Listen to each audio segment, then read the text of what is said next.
একদিন বিশ্বনবী হযরত মুহাম্মদ মুস্তাফা সাল্লাল্লাহু আলাইহি ওয়াসাল্লাম জঙ্গলের পাশ দিয়ে হেঁটে যাচ্ছিলেন।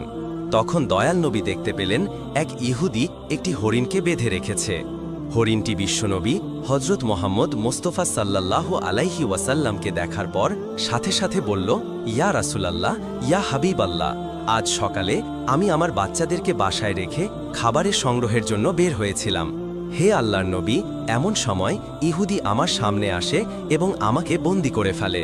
তখন থেকে এই পর্যন্ত আমাকে বন্দী করে রেখেছে। ইয়া রাসূলুল্লাহ, আমার দুধের বাচ্চা রয়েছে। সকাল থেকে এই পর্যন্ত আমি তাদেরকে দুধ খাওয়াতে পারিনি।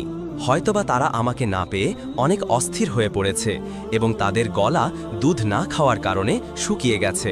হে আল্লাহর নবী, ওগো আল্লাহর হাবিব, আমি শেষবারের মতো আমার বাচ্চাদের সাথে একবার সাক্ষাৎ করতে চাই। দয়া করে আপনি এর একটা ব্যবস্থা করে দিন। হরিণের এই আর্জে শুনে বিশ্বনবী হযরত মুহাম্মদ মুস্তাফা সাল্লাল্লাহু আলাইহি ওয়াসাল্লামের অন্তর কেঁদে উঠল। নবীজি ইহুদিকে বললেন, হে ইহুদি, তুমি কেন এই হরিণকে আটকে রেখেছ?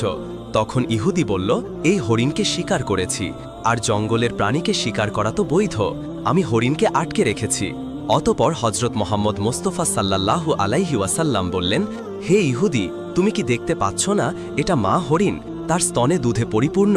সে তার বাচ্চাদেরকে দুধ না খাওয়াতে পারায় অনেক কষ্ট পাচ্ছে। অতপর তুমি তাকে ছেড়ে দাও। ইহুদি বলল, আমি অনেক কষ্ট করে তাকে শিকার করেছি, আর তোমার কথা মতো আমি তাকে ছেড়ে দেব? তখন বিশ্বনবী হযরত মুহাম্মদ মুস্তাফা বললেন, তুমি তাকে ছেড়ে দাও। সে শেষবারের মতো তার সন্তানদের সাথে দেখা করতে চায়। তার সন্তানদের সাথে দেখা করে এবং তাদেরকে দুধ পান করিয়ে সে আবার তোমার কাছে ফিরে আসবে। বিশ্বনবীর এই কথা শুনে ইহুদি বলল, বনের হরিণ কি আপনার বাপদাদার সম্পদ যে তাকে একবার ছেড়ে দিলে সে আবার ফিরে আসবে? শিকার করা প্রাণী আজ পর্যন্ত ফিরে এসেছে, এটির কি কোনো নজির আছে? বিশ্বনবী হযরত মুহাম্মদ মুস্তাফা সাল্লাল্লাহু আলাইহি ওয়াসাল্লাম যখন দেখলেন ইহুদি কোনোভাবেই হরিণটিকে ছেড়ে দেওয়ার জন্য রাজি হচ্ছে না, তখন দয়ার নবী মুহাম্মদ সাল্লাল্লাহু আলাইহি ওয়াসাল্লাম ইহুদিকে বললেন, হে ইহুদি, তুমি হরিণটিকে ছেড়ে দাও, তার বিনিময়ে তুমি আমাকে বেঁধে রাখো। হরিণ যদি না আসে তারপর তুমি আমাকে সারা জীবন বেঁধে রাখবে। তখন ইহুদি বলল, তাহলে এই কথাই রইল, আমি হরিণটিকে ছেড়ে দিচ্ছি, বিনিময়ে তোমাকে বেঁধে রাখছি। হরিণ যদি ফিরে না আসে তাহলে তোমাকে কোনো দিন মুক্তিদান করব না। অতপর ইহুদি হরিণটিকে ছেড়ে দিল এবং দয়ার নবী হযরত মুহাম্মদ মুস্তাফা সাল্লাল্লাহু আলাইহি ওয়াসাল্লামকে বেঁধে রাখল। ছাড়া পেয়ে হরিণটি তাড়াহুড়া করে জঙ্গলের মধ্যে হারিয়ে গেল। এরপর ইহুদি মনে মনে ভাবতে লাগল, হরিণটি আর কোনোদিন ফিরে আসবে না।